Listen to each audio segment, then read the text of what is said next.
Uniform civil code आएगा, उसको आप रोक नहीं सकते क्योंकि आपका इख्तियार नहीं है। आप क्या कर रहे हैं, आप ज्यादा से ज्यादा लॉ कमीशन में अपनी ओपिनियन दे देंगे, विच आई सपोर्ट, कि आपका ये कानूनी हक है कि अगर आप ये समझते हैं कि मुस्लिम पर्सनल लॉ आपकी दीनी तशख्खुस की बुनियाद है, अगर आप ये समझते हैं कि मुस्लिम पर्सनल लॉ खत्म हो जाएगा तो आपका ईमान खतरे में आ जाएगा, इस्लाम खतरे में आ जाएगा, जी नहीं।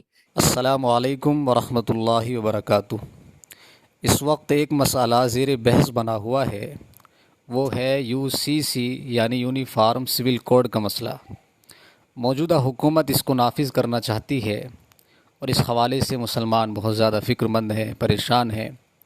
लेकिन मुसलमानों को क्या वाक़ईतन परेशान होने की ज़रूरत है?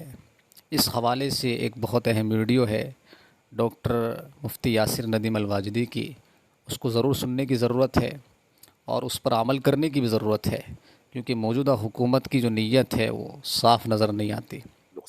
मुसलमान बड़े परेशान हैं कि भाई यूसीसी आ जाएगा तो क्या होगा। कुछ नहीं होगा, धेले का फर्क नहीं पड़ेगा। मैं आपको बता दूं वाज़ेह अंदाज से कि यूनिफॉर्म सिविल कोड एक पॉलिटिकल मुद्दा है। मुसलमानों को कतन परेशान होने की जरूरत नहीं है, इसलिए कि क्या आप समझते हैं कि आप सिर्फ इंडिया में रहते हैं, दुनिया में कहीं और आपका वजूद नहीं है? मुसलमान अमेरिका में रहते हैं, मुसलमान बरतानिया में रहते हैं, मुसलमान ऑस्ट्रेलिया में रहते हैं, दुनिया के बहुत सारे ममालिक में मुसलमान रहते हैं।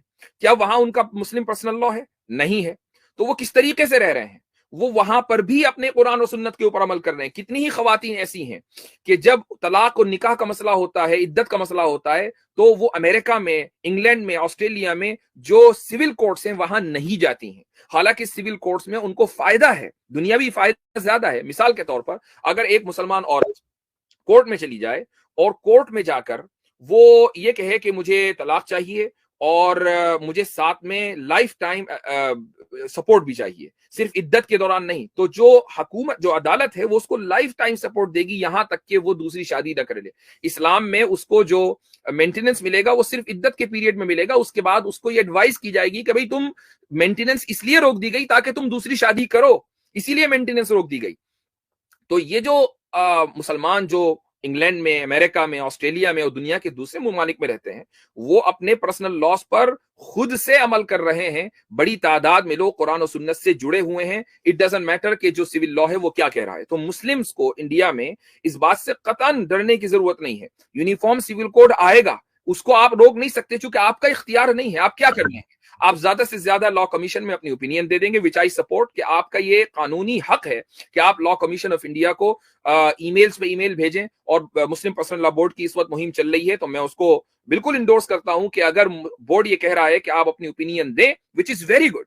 लेकिन अगर आप ये समझते हैं कि मुस्लिम पर्सनल लॉ आपकी दीनी तशख्खुस की बुनियाद है, अगर आप ये समझते हैं कि मुस्लिम पर्सनल लॉ खत्म हो जाएगा तो आपका ईमान खतरे में आ जाएगा, इस्लाम खतरे में आ जाएगा, जी नहीं। इस्लाम इन मसाइल के ऊपर डिपेंड नहीं करता है। इस्लाम इतना हल्का नहीं है कि 3 कानून आपने बदल दिए और इस्लाम खतरे में आ गया, ये एक मोमिन का ईमान खतरे में आ गया। इस्लाम को या मुसलमान को यूसीसी से उस वक्त तक के कोई नुकसान नहीं होने वाला जब तक कि मुसलमान ये अहद ना कर ले कि मैं अपनी शरीयत और अपनी कुरान और सुन्नत के ऊपर अमल करूंगा। ये आपकी पर्सनल चॉइस है। उसकी एक मिसाल देता हूं।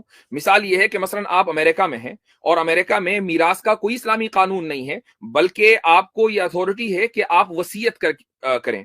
तो अब एक आदमी ये चाहता है कि मेरी जो दौलत है वो मेरी औलाद के दरमियान इस्लामी कानून के एतबार से तकसीम होनी चाहिए। तो आप वसीयत कीजिए और वसीयत इस तरीके से कीजिए जो मीरास के उसूलों के मुताबिक हो, कि मसलन आपके बेटे को 2/3 मिलना है और आपकी बेटी को 1/3 मिलना है, तो आप वसीयत में ये लिख के जाइए। तो देखिए, आपने कुरान करीम के ऊपर अमल किया, कुरान के कानून के ऊपर अमल किया, वसीयत के रास्ते से अमल किया। बताइए कौन कानून और कौन सी ताकत आपको रोक सकती है?